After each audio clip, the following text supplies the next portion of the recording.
Bonjour, tout d'abord nous sommes les deuxième année de BTS CPRP du lycée Henri Loritz. Nous allons vous présenter ce qu'on peut faire dans cette filière et les potentiels métiers que nous sommes susceptibles de faire après l'obtention de ce diplôme. Donc, tout d'abord, CPRP, ça signifie conception des processus de réalisation de produits. Il existe deux voies possibles pour ce BTS, le cursus scolaire et le cursus en apprentissage. Nous sommes du cursus scolaire car le cursus en apprentissage n'avait pas été encore mis en place quand nous sommes arrivés en première année. Le niveau requis pour y accéder à ce BTS, donc vous pouvez y arriver avec un bac pro ou alors un bac STI2D ou encore un bac S. Et pour accéder à cette formation, c'est par Parcoursup en général. Au niveau de la formation, nous retrouverons l'enseignement général, comme ce que nous avons pu faire au lycée, c'est-à-dire un apport de connaissances en français, où nous verrons beaucoup de culture générale, comme regarder des films ou lire des extraits de texte afin de se cultiver, mais aussi de l'anglais, anglais normal et anglais technologique, beaucoup d'écrit et beaucoup d'oral afin de pouvoir être à l'aise à la suite face à des patrons à l'étranger ou dans des entreprises étrangères. Des matières scientifiques, mathématiques et sciences physiques, et principalement de l'enseignement technique, environ 20 heures dans la semaine. Donc l'élaboration d'un projet industriel qui se fait en deuxième année, c'est ce que nous sommes en train de faire en ce moment, et le stage en entreprise qui se déroule en fin de première année, qui dure 6 à 10 semaines, donc environ 2 mois. Donc ensuite, ce que vous pouvez voir à l'écran, c'est le programme sur les 2 ans. Donc vous aurez 3 heures de culture générale, où vous allez analyser des textes pour votre culture générale. Anglais, ce sera 2 heures, donc 1 heure d'anglais basique et 1 heure d'anglais technique, donc tout ce qui concerne usinage en général. 2h30 de mathématiques, 2 heures de sciences physiques appliquées, les 20 heures d'enseignement professionnel, donc c'est dans la salle où nous sommes, et donc ça répertorie tout ce qui est la théorie et la pratique sur les machines. Et ensuite, accompagnement personnalisé, donc ça peut très bien être du français ou des maths ou 1 heure en plus d'enseignement professionnel. Donc les épreuves, c'est une épreuve de 4 heures en fin de deuxième année pour la culture générale. La langue étrangère, anglais, c'est une épreuve de compréhension orale et une épreuve de compréhension d'expression écrite en deuxième année. Mathématiques, c'est une épreuve en fin de première année et une épreuve en fin de deuxième année. Physique chimie, c'est un TP en fin de deuxième année.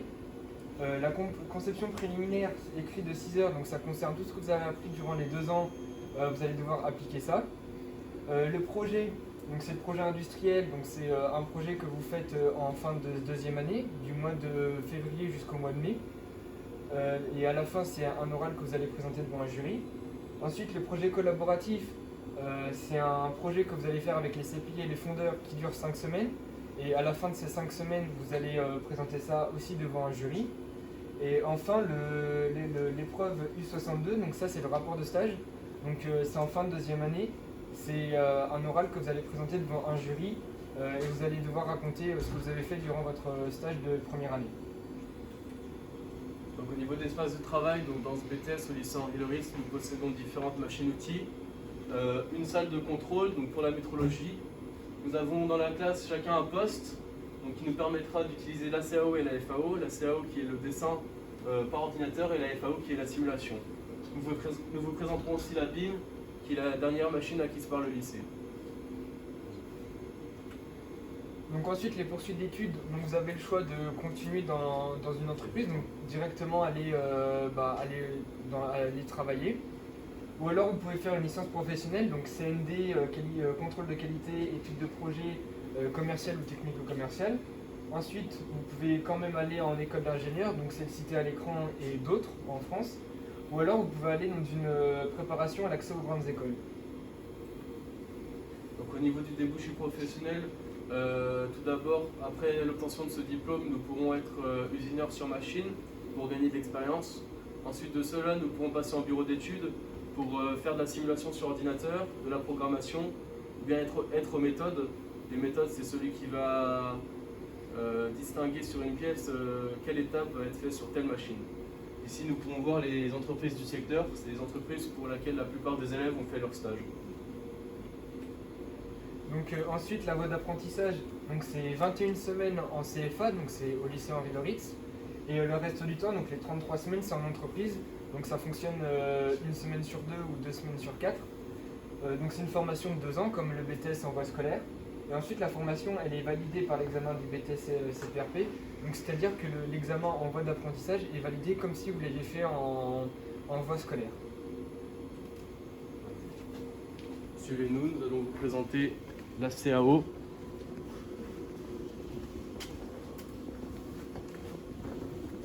Donc ici un plan, c'est un dessin de définition. Sur ce dessin de définition, nous pouvons y retrouver toutes les cotes, ainsi que les tolérances de cotation.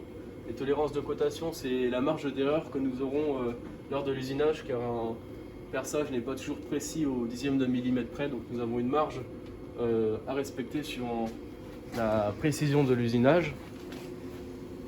Ici, la CAO, c'est la partie descente du logiciel TopSolid. Techniquement, c'est la partie du CPI, mais nous apprenons aussi à le faire, car nous sommes susceptibles de modifier les pièces.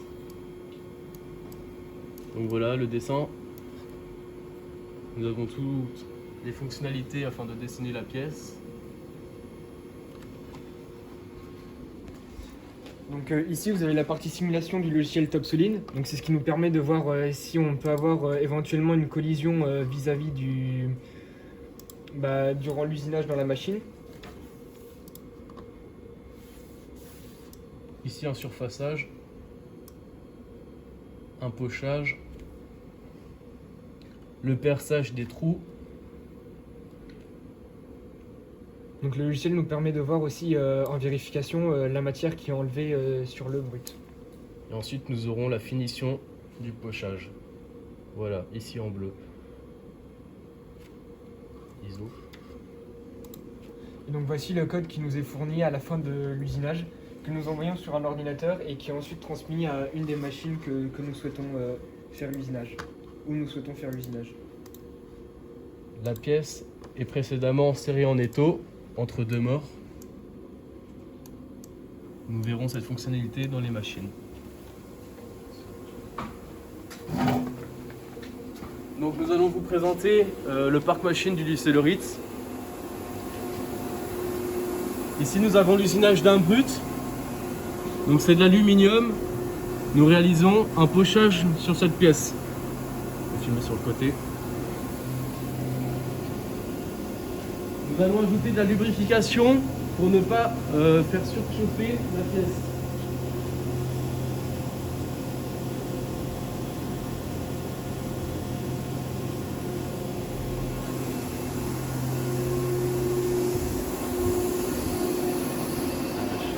Ici c'est la machine 5 axes du lycée de marque As. Elle a une capacité de 24 outils. Son changement se fait automatiquement. Elle est équipée d'un berceau, c'est un élément de marque As qui permet 2 rotations supplémentaires à la pièce, dans l'axe Z et dans l'axe Y. Ici c'est un serrage en étau de la pièce, comme vu précédemment lors de la simulation.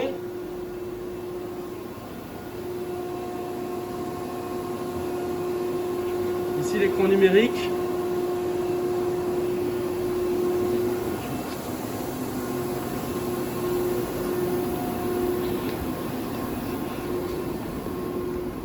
Voici la métrologie. Donc cette salle nous sert à contrôler les pièces en fonction des plans que vous avez ici. Donc le CPI nous fournit les plans. Par exemple cette pièce là, nous avons usiné la pièce là.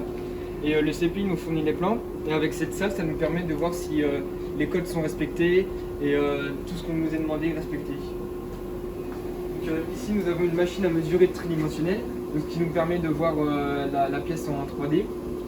Ensuite sur cette pièce nous pouvons voir les cotations de la pièce. Ensuite, sur la machine juste ici, c'est la même machine à mesure tridimensionnelle, sauf qu'avec celle-ci, nous avons un joystick, ce qui nous permet de déplacer le rubis qui nous sert de prendre les mesures avec le joystick.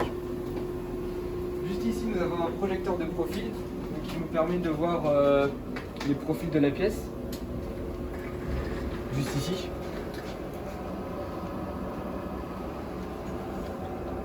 Nous pouvons venir sélectionner les différents points à l'aide des manivelles.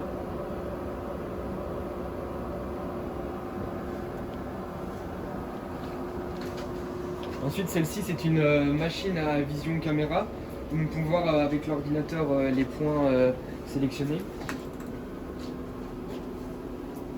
Donc, juste ici.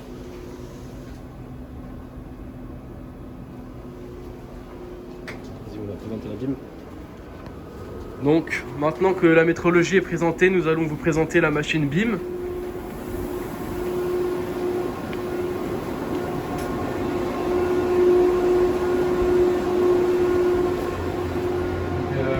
Bienvenue dans la machine BIM. Là on peut voir du coup le pupitre qui nous sert à commander la machine. Donc tout va se passer du coup dans l'espace là où on voit des emplacements de buses, ce qu'on voit juste ici. Et ça nous sert du coup à faire de la fabrication additive, grâce à de la poudre. Et on peut voir juste ici, qui vont passer dans des distributeurs et qui vont rejoindre justement dans la machine. Donc on peut voir exemple une pièce qui peut être faite en FA, donc en fabrication additive. Donc là on a à peu près un point de contact ici de 1000 degrés pour faire fondre du coup la poudre qui est directement tombée de la buse.